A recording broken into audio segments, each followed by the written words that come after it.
Blog Talk Radio.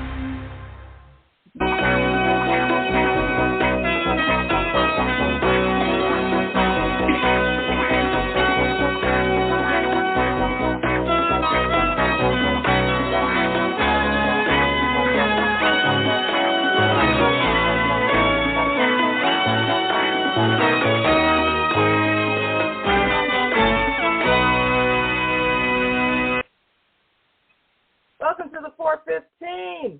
I'm Raina Starr. With me, as always, former news editor for The Wild Hunt, Star Bustamonte. Say hello, Star. Hello, Star. The 415 is brought to you by The Wild Hunt and Desperate House Witches. This is your first warning. The 415 expresses the opinions of myself and my co-host, Star Bustamonte, and is not a reflection on anyone else, their subsidiaries, or, of course, their sponsors. You will hear cursing. You will hear annoyed voices. You will hear all manner of crankiness. Welcome to it. So, Star, we were off last month because I was in New York dealing with family shit. I have returned from New York, and I'm still dealing with family shit. However, the news is still newsing. So, what's going on with Freeze Frame Mitch? What the hell? This is like the second time in less than a month where someone has asked this man a question, and he has gone total blankety blank, blank, blank. And it's hilarious because it's so obvious. Because his aide leans over and says, "Did you hear the question, Senator?" Because he actually blanked out while he was being asked if he plans on running again. And he heard the question. I've had brain freeze as well, but not quite this often. What is happening with old Turtle Mitch? Well, that's a really good question. The one thing I can tell you for sure is that at the moment he says he's not stepping down no matter what, which okay. I should shocked. What a shock! Yeah, we're all fucking shocked. According to what the doctors have said, that basically. No evidence that he's had like a mini stroke, which is known as a transient ischemic attack, or he doesn't seem to have any kind of seizure disorder. So it's anybody's guess what is really going on here. He did fall and sustain a concussion earlier this year. Which there was a little bit of stir up in the press over that because apparently he fell and had a concussion, which in somebody his age is kind of a big deal. And is he? How old is he now? 85, 87? I forget. I know he's up there. Yeah, I'm not sure. Exactly. Yeah, he's definitely he ain't no spring chicken. He's 81. So okay. He just looks like he's 91. Okay, but I think that, sure. So, okay. It's not out of the realm of possibility that his doctors are giving him coverage. Do you think that that's possible, or do we feel fairly confident that the doctors are telling the truth? I have to question my reality right now because when Trump got arrested, and we're going to get to that, the Georgia situation, I think it was reported that he weighed 215 pounds, all day, whatever. It's not about his weight. It's about the need to lie to protect an image or protect a position. Do we think that it's possible that, listen, I've not for nothing, I have been standing in the middle of a crowd speaking about something, and my brain kind of goes and stops for a second. Is it bigger than I think it is? Is it something that we need to pay closer attention to? I'm not really sure. What do you think? Well, first, let me say I am not a doctor. Right. I think the fact that he has kind of frozen up like this is the second time this has happened. And, you know, considering his age, it could be any number of things. Right. You know, I mean, and we know from past history with the government, especially where presidents are concerned, that, I mean, you know, Roosevelt, wasn't it Roosevelt that had polio? Yes. And so, like, that was never talked about, and reporters were instructed to only shoot him, you know, from the waist up. They were never to publish pictures of him in a wheelchair. So, I mean, I think it's kind of anybody's guess as to, you know, what is really going on here, and whether we're really getting the truth.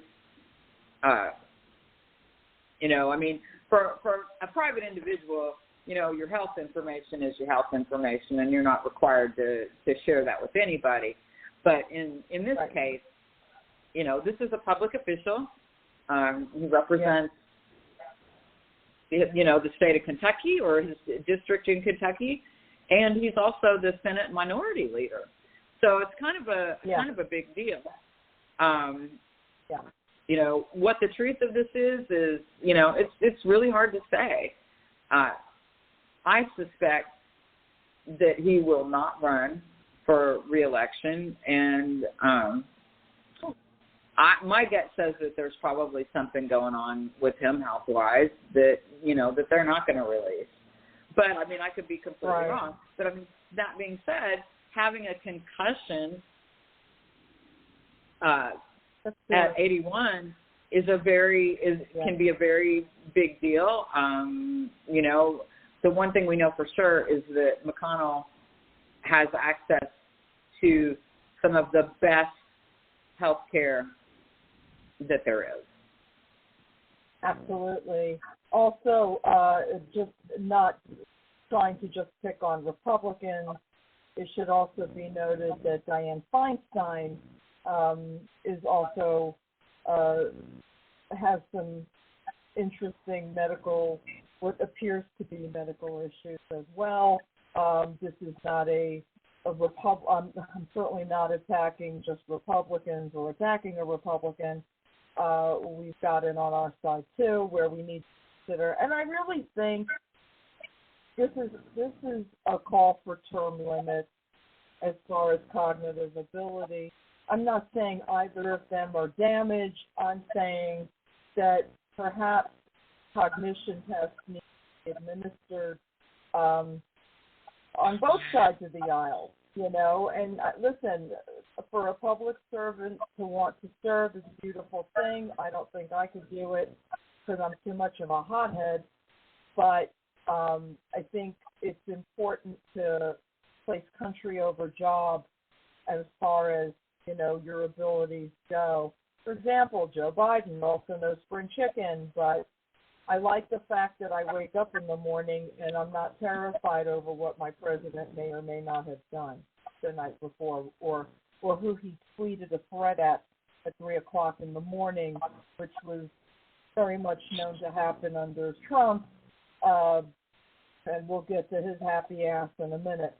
But, yeah, I mean, I am concerned about the McConnell situation from the standpoint of you want your leadership to be able to lead, whether it's in the majority or minority. People have to be able to work together. So, you know, I think health concerns are valid and should be addressed as transparently as possible. That being said, I don't know if we're ever going to get that. So that's my feeling on that matter. Your thoughts? Yeah. Well, I think okay, so I definitely, while I don't think that there should necessarily be age limits on, right, on if they're capable of serving, they're capable of serving. But I do think that it brings up the issue of term limits. Yeah, I agree with that. So, and I think that what someone's mental and physical capabilities are, if they're obviously if you have a traumatic brain injury or you have cognition issues, right, which might not preclude you from serving, but it is something that that should certainly be disclosed. Yes. So there's that. Something we hadn't really talked about, and I want to bring up is, speaking of liabilities, is our friend George Santos in New York. Oh my God! What? So what was that? A vulnerability report? What was that about? Please explain. Oh, so basically, there's a certain just irony and level of grift and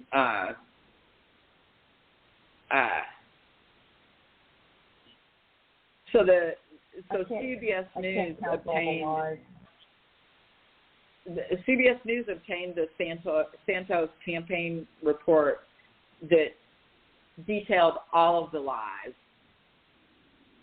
All of the lies.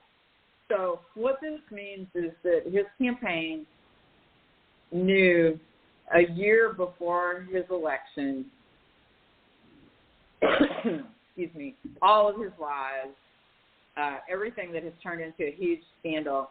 His campaign knew, and basically, according to reports, the GOP knew, which was part of why there wasn't more backing for him. But, him being elected was pivotal, right? It was pivotal for the GOP to have control of Congress. So, when you're talking about House Leader McCarthy and other high-profile members of the Republican Party, they knew all of this, and they're all in. This just speaks to the level of grift and the fact that they will do anything to hold on to power. Literally we already know they back Trump, but this is, when you look at I want to know, how do these people put their heads down on a pillow and get a good night of friggin' sleep, knowing that they not only did they prop up a fraud, they propped up one of the biggest straw men I've ever seen in my life, where absolutely nothing if this guy told me that it was raining outside, I would go out twice to verify, because I would not believe it. I don't understand how they have gotten away with this bullshit, where it's like anything to stay in power. We'll lie, we'll cheat, we'll steal, we'll do all of the above. And if we have to knock somebody off, maybe that'll be that won't be a bridge too far anymore. Who the hell knows what they're going to try next? I'm not saying the Democrats are perfect, far fucking from it. But what I will tell you is, when we have something go wrong on our side, call it out. We don't lie about it. We don't really cover it up. Certainly not once we find out the truth of it. Santos wouldn't have been able to keep his seat if this had been a Democrat instead of a Republican. I'm sorry.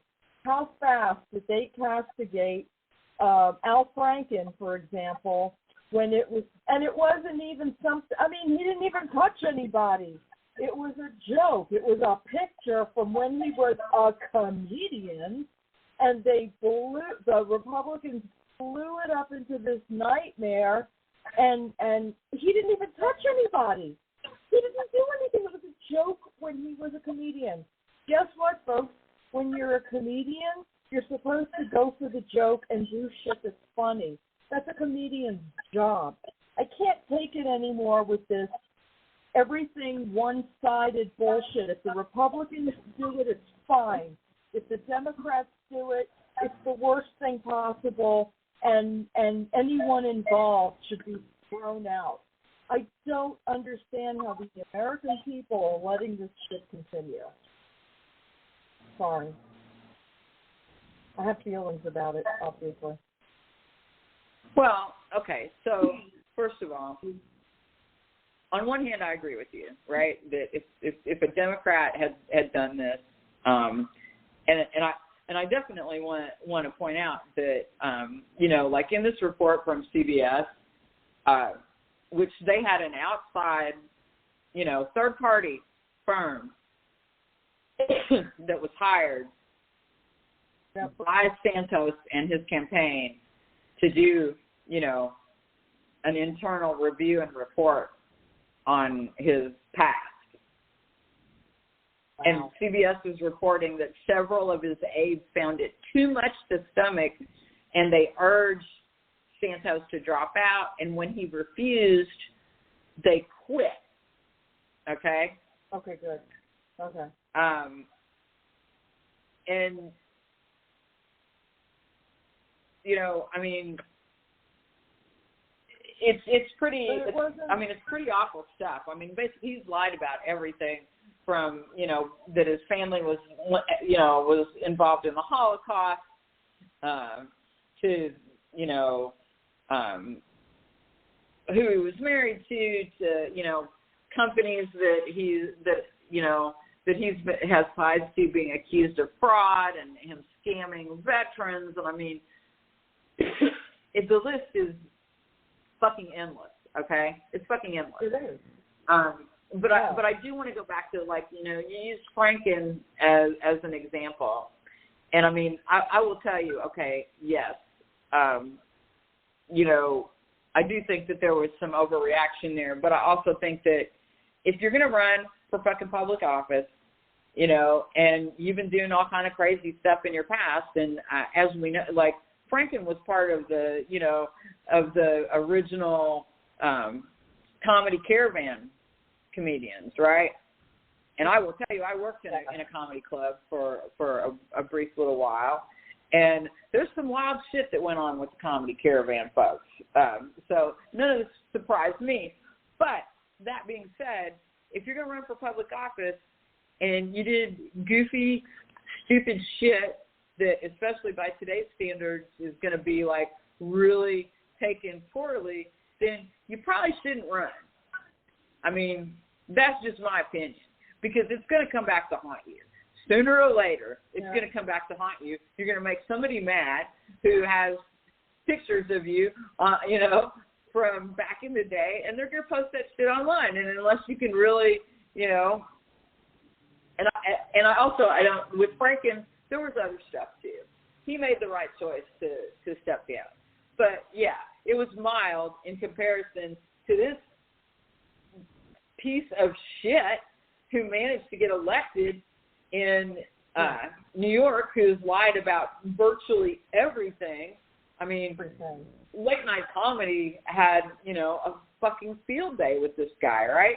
I mean, he was a drag queen. He was, they had way too much fun with just everything, because literally everything he has said have been lies.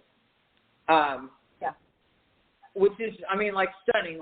He even, and I know this is hard to grasp, but he has even surpassed, I think, Trump in the scope of his lies. It's pretty stunning. But I did, I think as this dude has no chance of getting reelected. And I think that there's also, I think the ethics, House ethics, and I forget what the other, like the accountability office for Congress also, because of the false financial reporting, as well as like just lying. Ways and Means Committee. They have the wrong committee. Is that the Ways and Means Committee?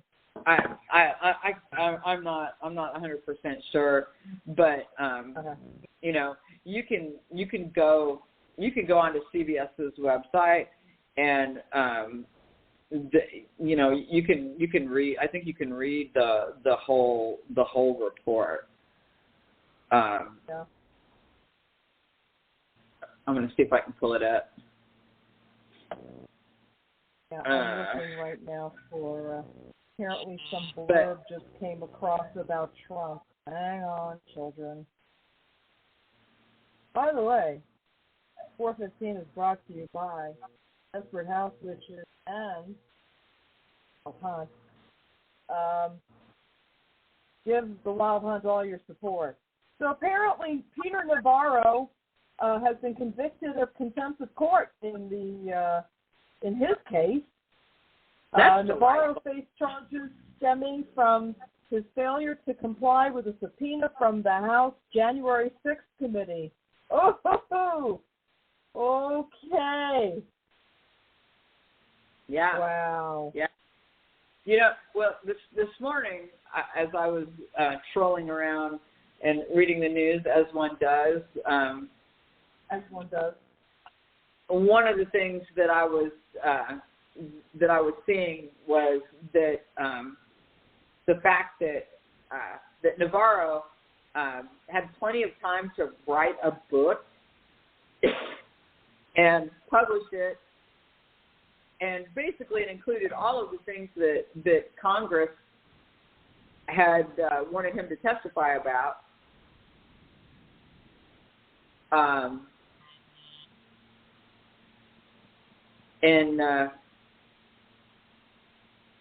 But he couldn't be bothered to testify before Congress. Yeah, they're not digging it. They're like, yeah, no, we're not doing that. I would be, first of all, maybe I'm just a big old pussy, but if a law person came to me and said, Raina, we want you to testify in, the North Carolina courthouse for blah, blah, blah, blah, blah, I would be terrified not to. I mean, I can't imagine where these people get the kind of large ball sacks necessary to say no to Congress. I mean, is there a punishment suitable? I mean, when you get told that you are in contempt of court and in contempt of Congress, I mean, what can happen? Can you face jail time? If you're a lawyer, can you be discharged? What kind of things can happen to you if you refuse to appear? I mean, I'd be afraid of going to jail. That's me. Well, no shit. So I'm not sure what the penalty is going to be for him, and but just the fact that they've convicted him is big. Now, just as a reminder for folks, Steve Bannon got convicted of the very same thing last, but his case is currently on appeal, which means I think, when things are on appeal, it's still an argument going back and forth over legalities between lawyers. But while your case is on appeal, you're not currently serving any kind of time. Is that correct? Right. Generally, well, it depends. I think it depends on if you've been on the offense. if you've not been sentenced, if you've been found guilty but you've not been sentenced yet. So I mean, I think I am not a legal scholar, so I'm not exactly sure. I think that depending on what kind of charge it is, and whether or not you've been sentenced, determines whether or not you have to, whether you're going to be incarcerated or not. Right. I mean, okay, so this is according to CNN. Prosecutors told the jury during closing arguments Thursday that Navarro made a choice, quote unquote, not to comply with the February 2022 subpoena. Justice Department Attorney Elizabeth Alloy said that government only works if people play by the rules and are held accountable, if they don't. The subpoena, it is not hard to understand, she said, adding that Navarro knew what he was required to do and when he was required to do it. I don't know how you wiggle out of that. I mean, it's pretty clear. You are called to testify for the knowledge you have on the events on the day. We all remember January 6th, 2021. I mean, we know what we're talking about. This is not some nebulous, nobody knows what the case is about. Right. Well, I'm completely flummoxed. I got news for you. If you or I were subpoenaed in any kind of court case, or to appear before Congress or a congressional committee or the Senate or whatever, if they issue a subpoena and we didn't show up, I'm pretty sure we'd be in some pretty hot water, especially if it was illegal. If it was a court case. The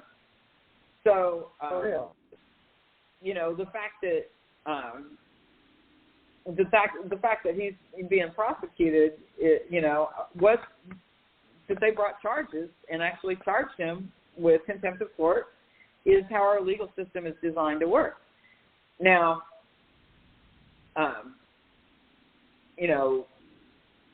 Navarro says he's gonna, he's going to appeal the same way that Bannon did. Right. But what they're using as the basis for their appeals is that the January 6th committee was unlawful, all because Speaker Pelosi rejected the original slate of nominees from McCarthy. Now, most analysts are saying that it's pretty unlikely that any appellate court would be willing to weigh in on the inner workings of the House. And they're looking at it more as an attempt to kind of drag things out in hopes that, that Trump or someone of his similar ilk would win the presidential election and then pardon them.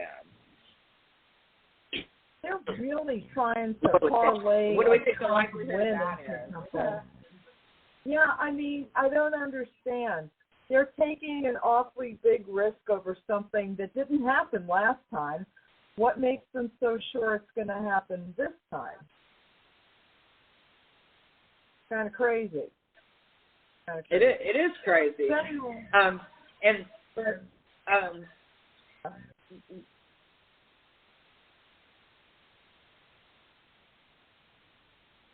So one of the things this brings up for me is that, and especially because we've got so much legal stuff pending, like all over the place, right? We got Trump. I'm losing track of how many times Trump has been charged with something, or it's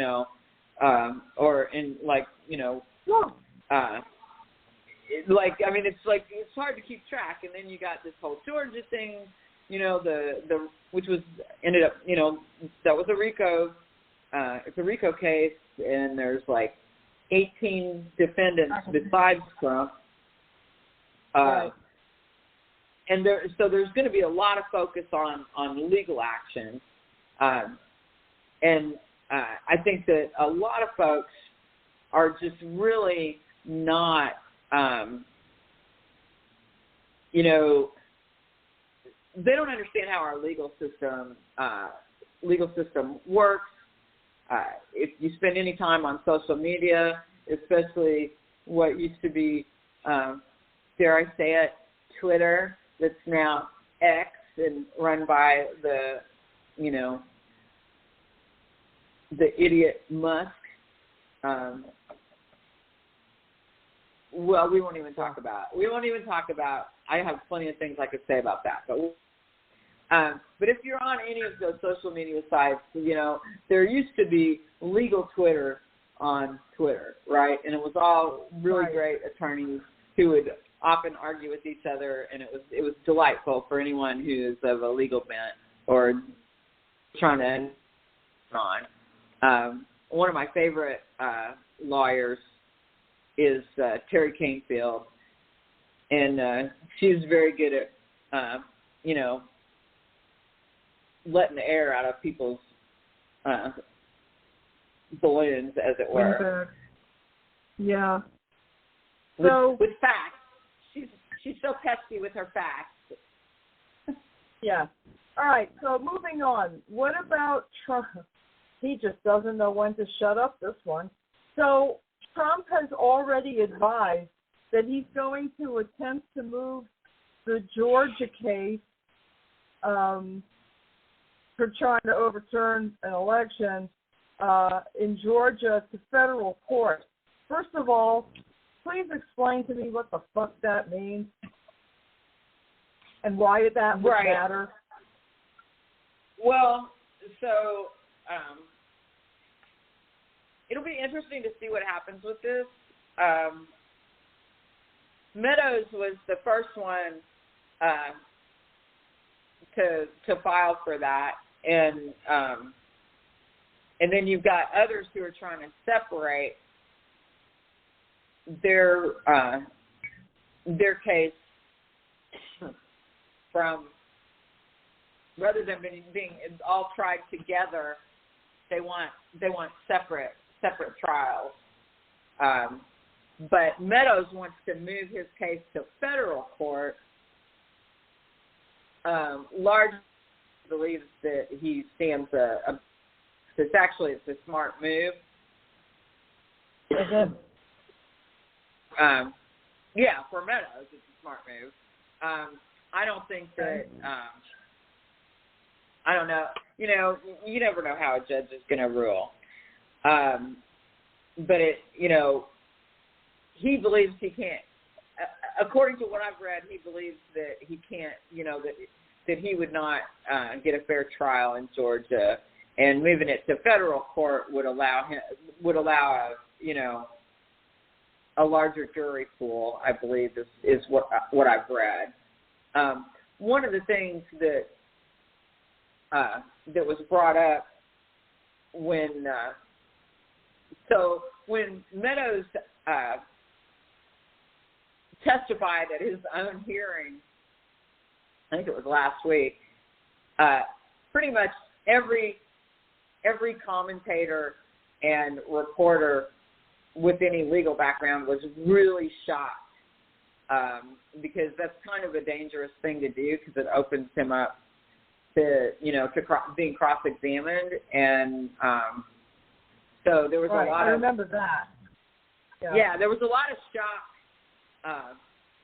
being expressed all around, but then there were people, saying that he perjured himself, and so what you saw a lot of legal analysts or consultants, saying, well, he just, he exposed himself to perjury charges, and then they were making also other kind of wild claims of, that that anything that came out of this could also be, could be used against him in the January 6th case by Jack Smith, and pretty much on and on and on.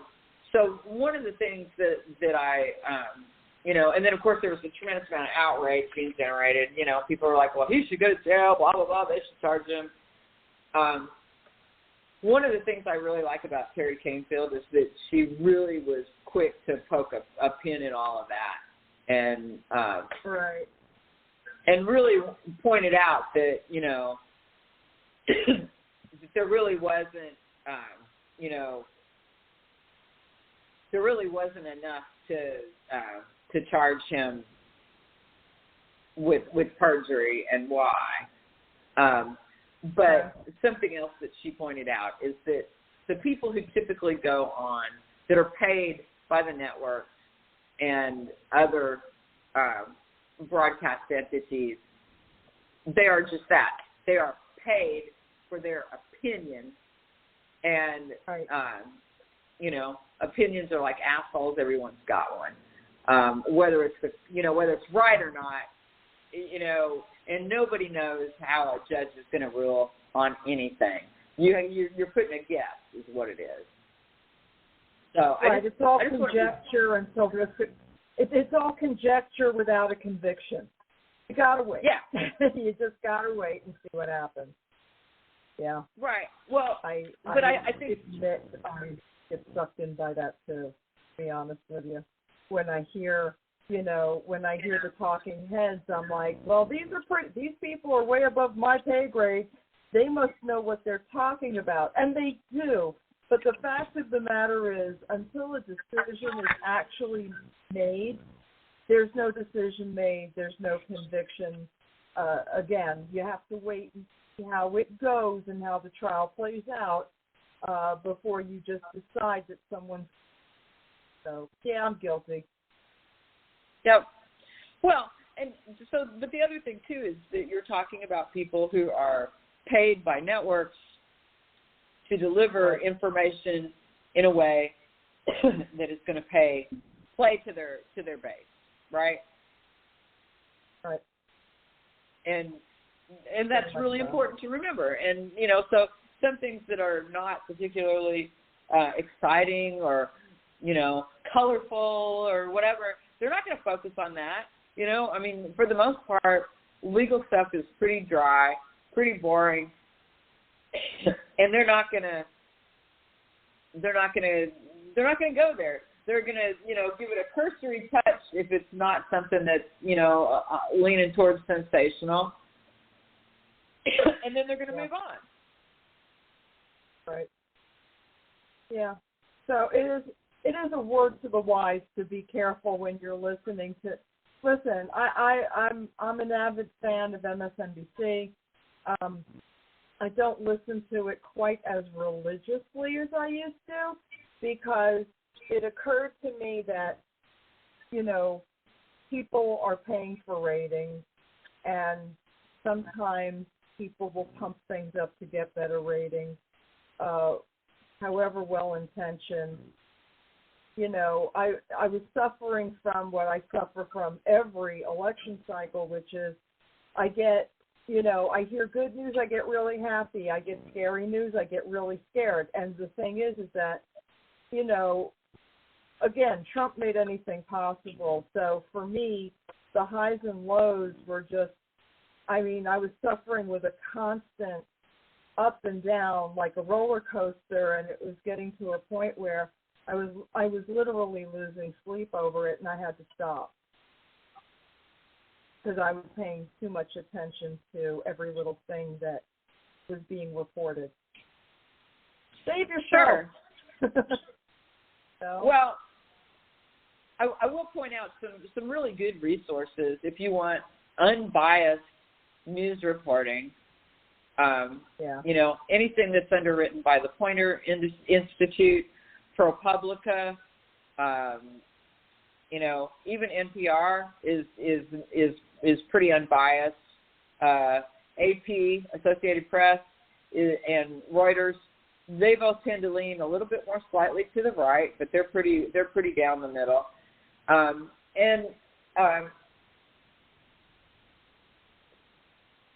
Those are good sources. If you want good legal commentary, like, you can't do better than Lawfare.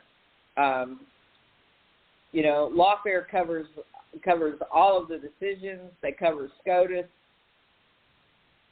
And SCOTUS decisions, and they're definitely worth the effort. So let's talk about the most recent with our former criminal in chief, shall we? Oh, sure. One of my favorite topics. Go right ahead. Oh, my God. All right. So, yesterday, Trump was found liable in the second defamation case against E. Jean Carroll. Now, in January, they'll determine how much he's going to have to pay her. Yay! But a lot, I hope. Oh, I hope so too. But I don't think he really has any money.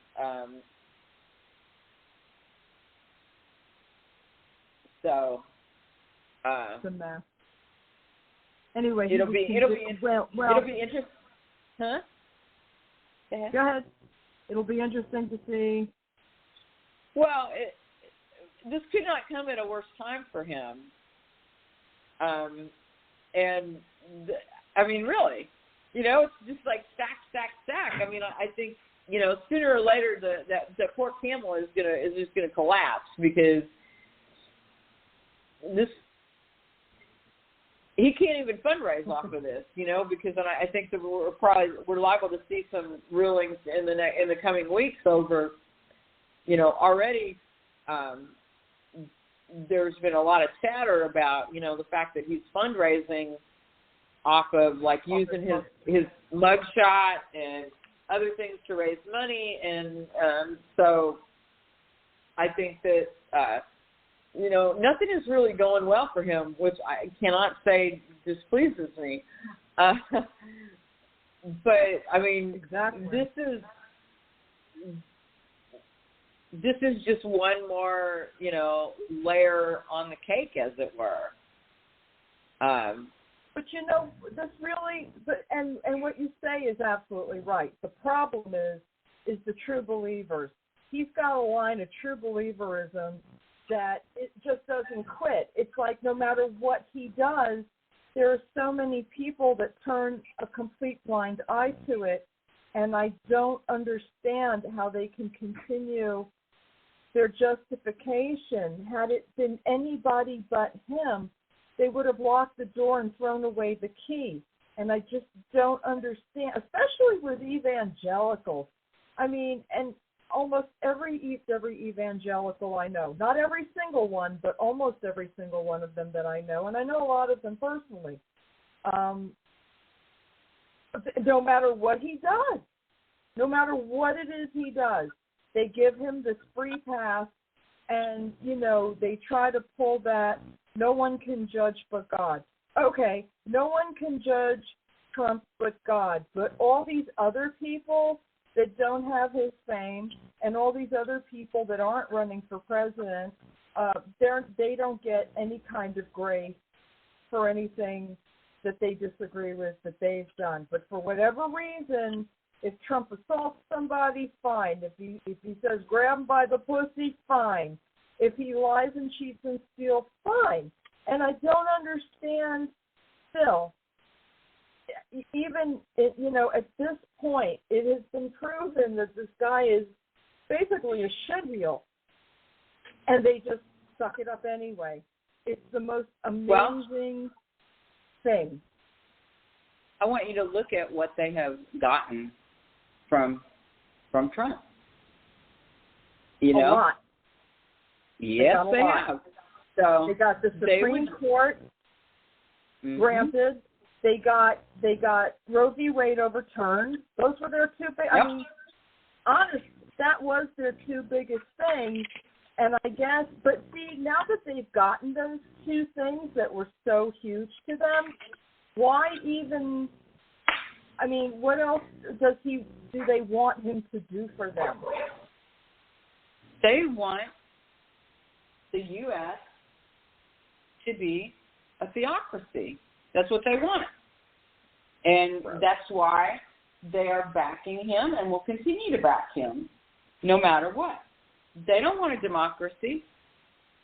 They don't want a democracy at all. They don't care a lick about, if they help the poor, it's because it falls within, it's done on their terms and via their God and all the rest.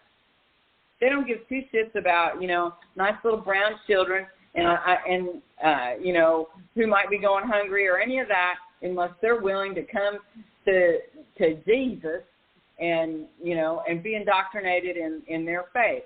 And if you think they're going to spend like so much as a thought on those of us who are not Christians, I got news for you. In their perfect world, whether it's Trump or someone equally as horrible and reprehensible as him that's in power, they don't care. What they care is about getting their agenda rammed through and us being a theocracy, and they don't care if they have to make a deal with the devil to accomplish that. They don't care. And many of them have said as much. Yeah. Yeah. So I do need to correct you. I do need to correct you on one thing, though. They don't care if little brown children are Christian. They just don't. Oh, well, but if they have to have them exist at all, then they must be Christian, Exactly. They don't, but they don't care. It doesn't matter to them. They will sweep anybody that is not rich and powerful out with the rest of us who are not their ideal. And that's really fucking scary when you realize that America was founded on freedom of religion, or supposed to be, and this is how far we've fallen. It's amazing. The American experiment. I hope they attempt it again someday, because it feels like we failed, and we failed so easily with one election. Fucking failed. And the only way to stop it from completely being demolished is to make sure that a Trump or a Trump-like person doesn't make it back in as president. And the next version of Trump is going to be a whole hell of a lot smarter and get that agenda through a whole hell of a lot easier,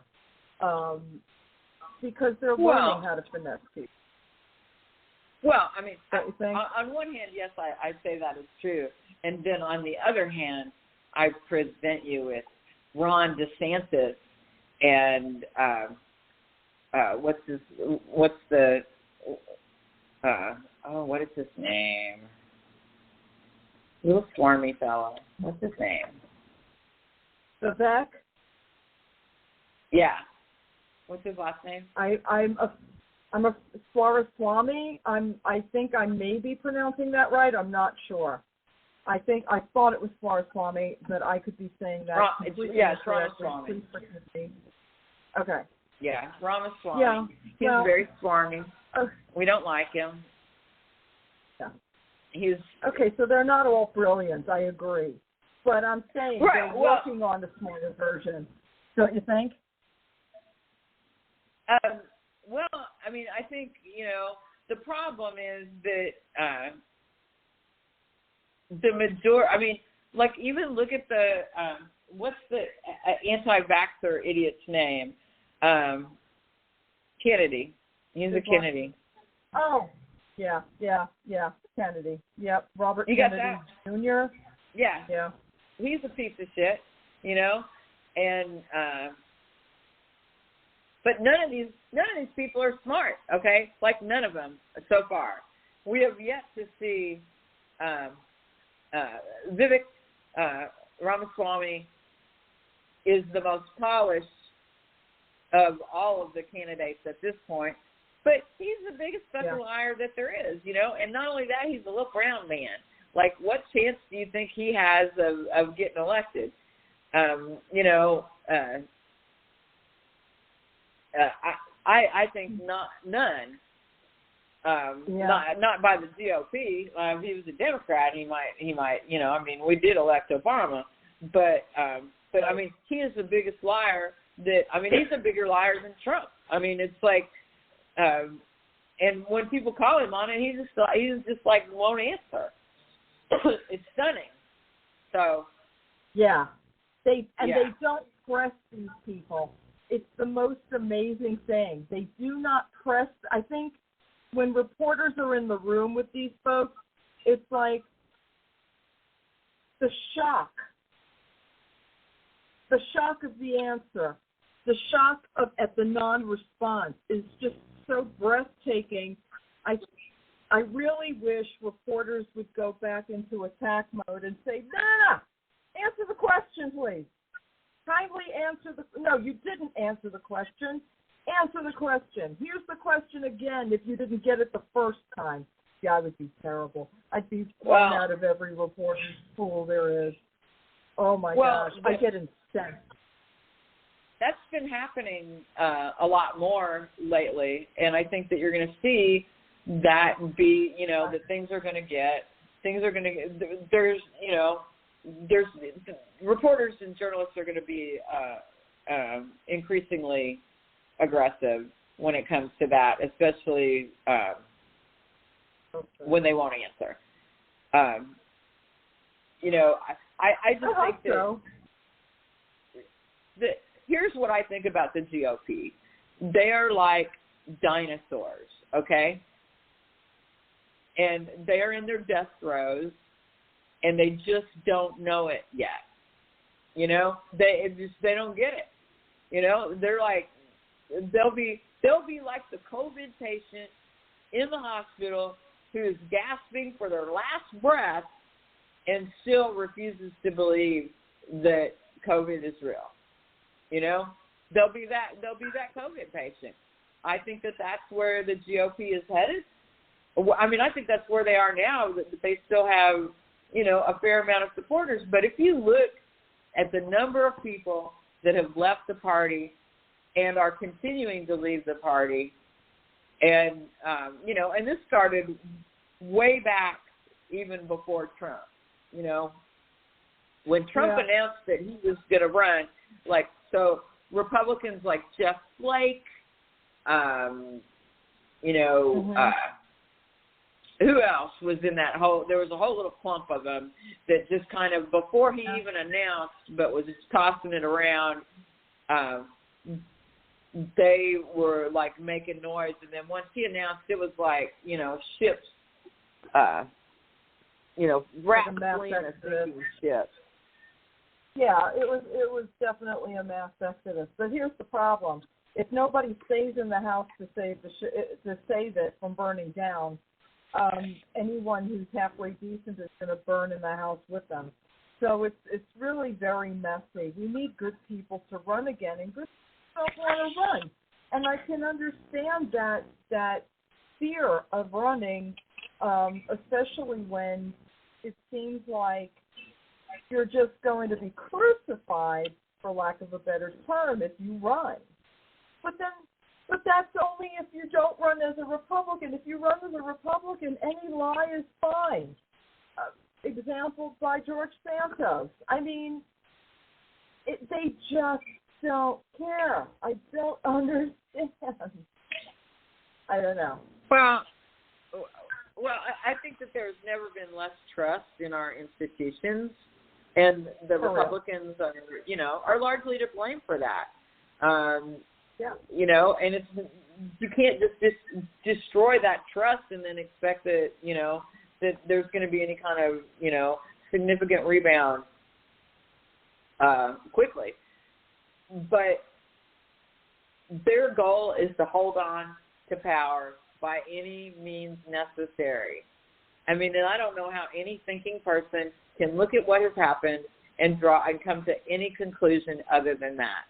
You know, when you are willing to lie about things, you know, I mean, these days if a Republican walked outside and says the sky is purple, you know, you got to look and see, because it's, you know, chances are they're lying, in my opinion, or at least that's been my experience. Now, what happens to the, you know, to the party? I mean, I think eventually it will shift and change, but I think it's going to take time, and that means that basically the Democrats are liable to be in control for a while, which means, well, but that means also that means that we, you know, those of us who lean Democratic, it's going to be more important than ever for us to hold our elected officials, you know, feet to the fire. Right. You know, we haven't done that. As a people, we have not done that for the last 20 years, at least, as a country. You know, we whine and complain, but, you know, our guy gets elected or our gal gets elected or our person gets elected, whatever. And, you know, and then we all go home and we go back to our business. You know, it's business as usual. We quit paying attention until the next election. And we can't do that anymore. We can't do that. You know? True. We also have to hold our own people's feet to the fire, which is very true. And we don't.